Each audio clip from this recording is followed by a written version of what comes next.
Hello, Christine here.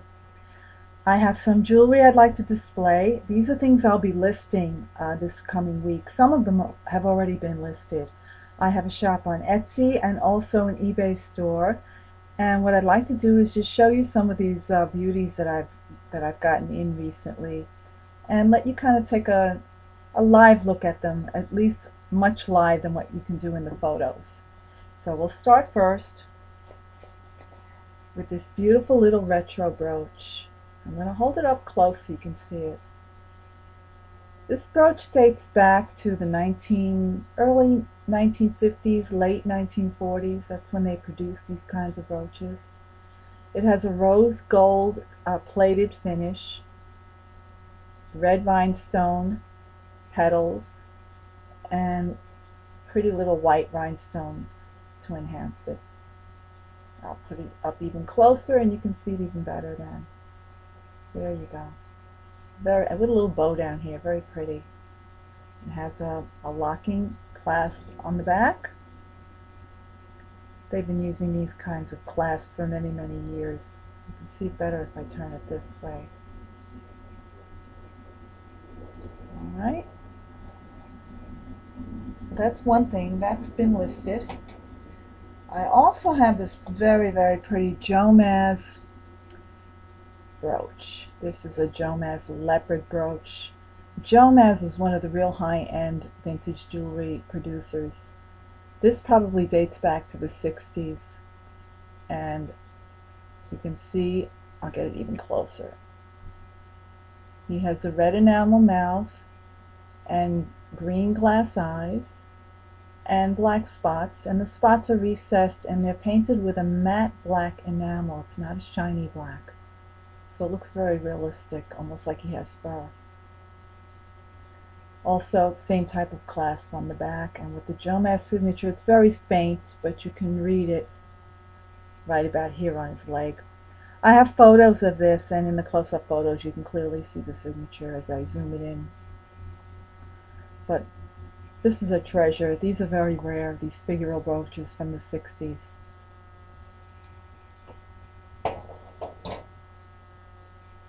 Another one I have is my painted lady.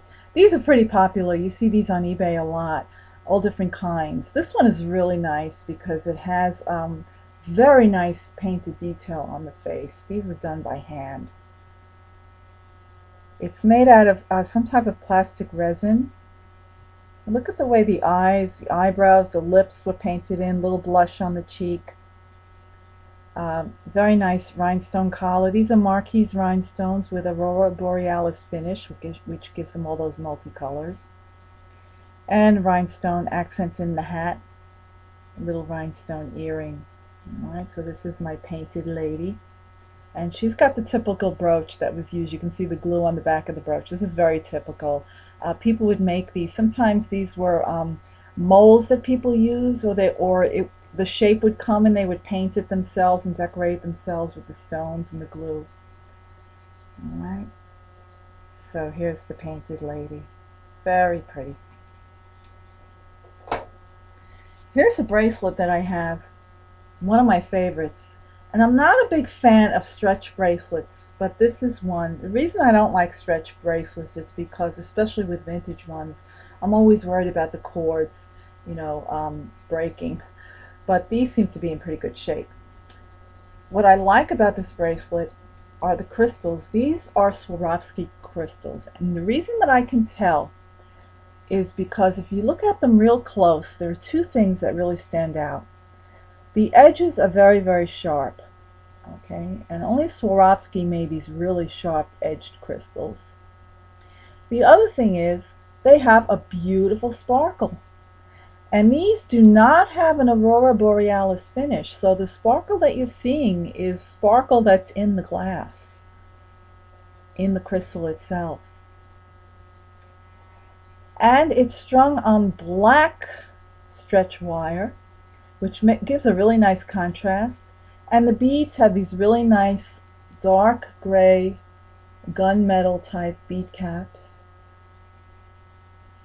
The back of the panel, there's a beautiful rhinestone panel here, which I'll show you in a second. That also has a very dark gunmetal gray finish.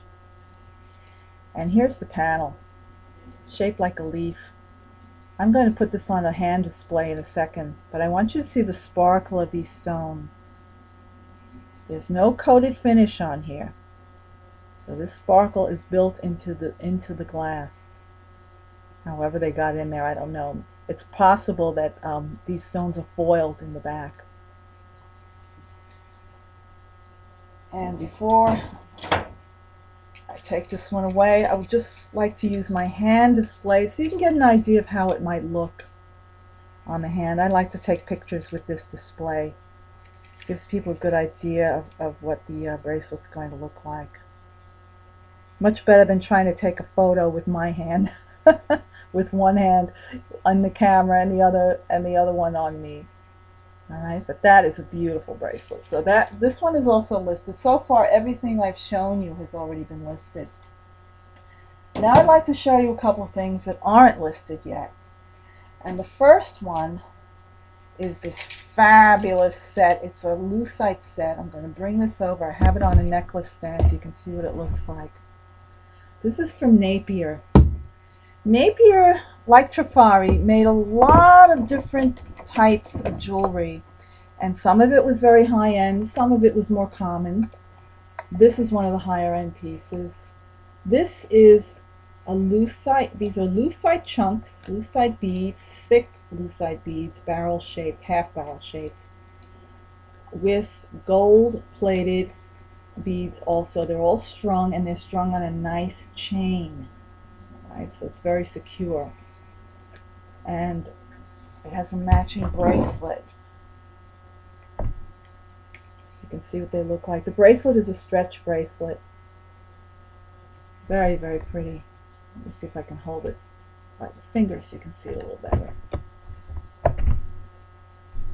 Now I'm going to take these off the displays so you can see them a little bit up close. The bracelet does not have a stamp on it, at least not as far as I could see. Oh yes, it does. Inside one of these, inside this particular metal bead here, there's a Napier signature stamp. I'm glad I found that. Okay, and this is the bracelet. I'm actually going to put it on because it feels so nice.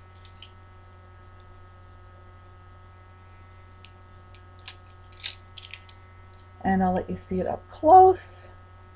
I've got measurements in all of my listings so that you have a good idea of how big things are, how wide the bracelet is, so you can see if it will fit your hand. Okay, and the cord is pretty sturdy. There are two cords here. There's the inside. Isn't that a beautiful glow when the light shines through it? These were faux tortoise, not real tortoise, but they were made to look like tortoise, these Lucite pieces. This is probably from the 60s. The necklace, here's the necklace. I have it clasped already. One of the things I love about some of these Napier necklaces is that they strung them on chain. See, not on string. So it's really strong. You don't have to worry about it breaking. And here again, it has that beautiful glow that glows through the Lucite when the light hits it.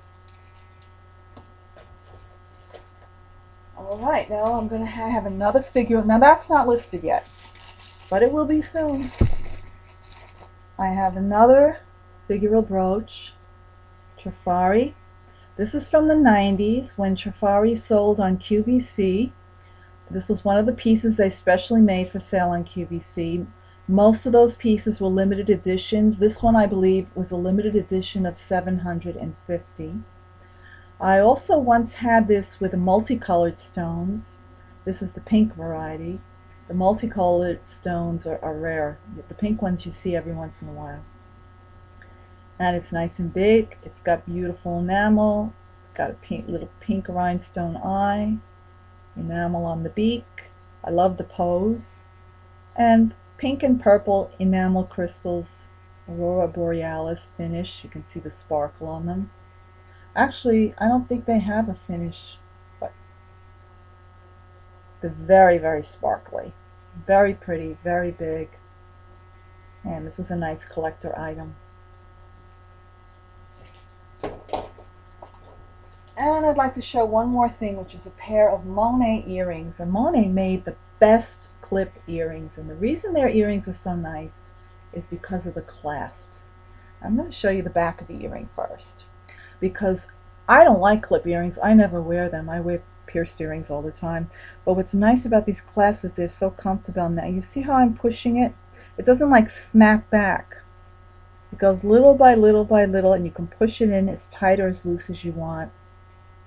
These clips are actually patented. Nobody else made clips like this. And then here's the back of the clip. They're also very sturdy. And now I'll let you see the front of the earring, which is just gorgeous. A ridged circle, large circle, with a beautiful purple glass stone. And I actually had a pair of these with a peach colored stones. They sold pretty quickly, so I'm sure these will go pretty quickly too. But here are the two earrings. And if you'd like to see them on, even though I have some pierced earrings on, I can just put these. See, my earlobe is very, very small. So a lot of times clip earrings won't even stay on my earlobes. But these, you can adjust them and they fit just perfectly. So here's the earring on my ear. Let me hide my other earring. Gorgeous, right? That's Monet. Monet with their earrings. So that's my show and tell for today. I'm going to try and do this every week as I get new things in. It'll give me good incentive to get my work done. And I'd like to thank you for watching my video. I hope I see you again really soon.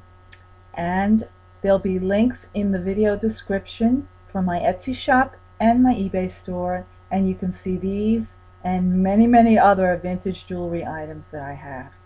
Thanks again. Until next time. Bye.